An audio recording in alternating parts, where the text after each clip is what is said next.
Welcome to today's 5 on 5. I'm NBC5's Jennifer Elliott, and I'm joined right now by Sandi Rose Miller. Now, you have some amazing credentials. You were the former Miss Oregon, and also you were a finalist in the Miss America contest. Sure. That's wonderful. Thank you for joining us, Sandi. It's great to have you here. It's great to be here, Jennifer. It's just, Bakersfield. Where am I today? You're in Oregon, Medford, Oregon. I am so delighted to be back in Oregon. I mean, the weather's fantastic. It is really nice. And you were from this area, so you've kind of gotten to return for a little bit. Well, not from Medford, so it's delightful to spend time here. I spent a lot of time in Portland, 17 years. Wonderful. Wow. Went to college there, and then through the pageant system, and then, so it's really nice to come back home.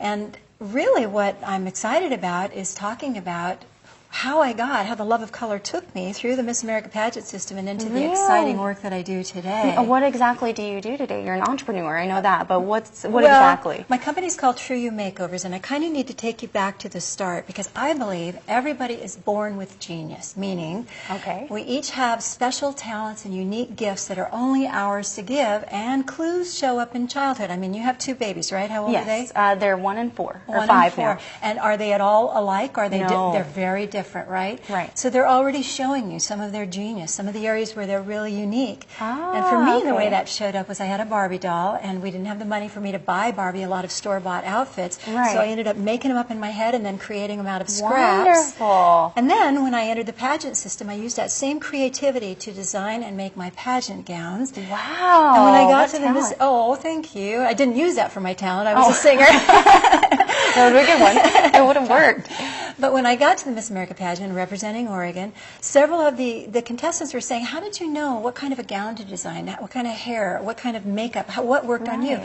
And I realized I could do this on other women. Wonderful. And I created a pageant coaching business for many years where I helped girls succeed, and that developed into my love for how who we are on the inside shows up on the outside, which leads us to the business I'm in today. Which is exactly, what's the company? True You Makeovers, trueyoumakeovers.com.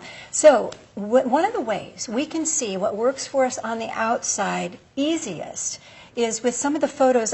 We didn't mention this, the celebrity photos I brought. Are we able to show those? We probably don't have the time right this second. That's fine.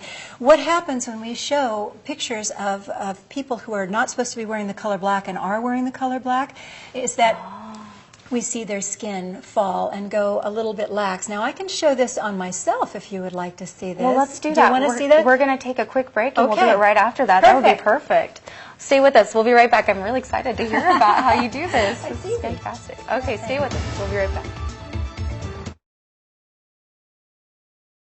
Welcome back to today's 5 on 5. Right now I'm joined by Sandi Rose Miller, and we've been talking about black and how it doesn't always work for every single woman. Yeah. Do you mind kind of explaining why that is? Well, rather than explaining it, let me just show you. Because I happen to be someone who can wear black and it looks okay on, but we've already tested you and it wasn't so good. So if you'll look for just a second at what happens when I hold up the black, I don't necessarily fade back. You can there isn't incongruency there. Right. Now, look what happens if we put this against Jennifer's skin and you don't see the blue anymore.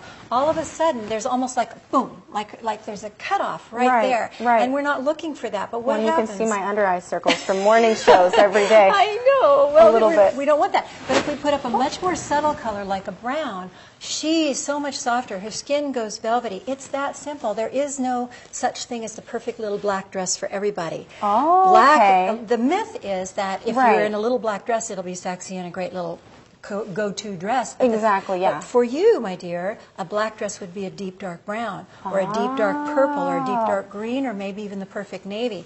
And let's just go back one more time to this black so that they can see what happens between the two. So the black versus the brown. Here's the brown. I'll stay looking that way. And then here's the black, and you can see the black is just too harsh on Jennifer. It just changes a little bit. It does, and what's the rub is that only 20% or less of women can wear black. Really? And now, you're a young, beautiful woman. Oh, well, thank you. Give you 20 years. that may change. Well, same as the amount of sleep we get, what we eat. Everything matters more the older we get. And the colors that we wore when we were younger, even if we could get away with black then, so we thought, we cannot anymore. So what can people do really quick to learn more about what you've learned and what you're now teaching everyone through your clients? Thank you. Well, if you go to trueyoumakeovers.com, you click on the Contact Us page, there's a free gift for you where I have an article I will send you that will help you self-assess whether black is working for you. Oh, great. And also, very excited to announce that in October, I'll be back in Oregon, and I believe the event is going to be in Portland for a women's event that's going to be all about living your best life through how you eat, how you dress, how you think. It's going to be really exciting. So if you go to my events page, you can find out more about that. Wonderful. Thank you so much for coming, My Sandy. pleasure. It was nice to meet you. Happy to be here. All right, we're going to take a quick break. We'll have more for you right after this.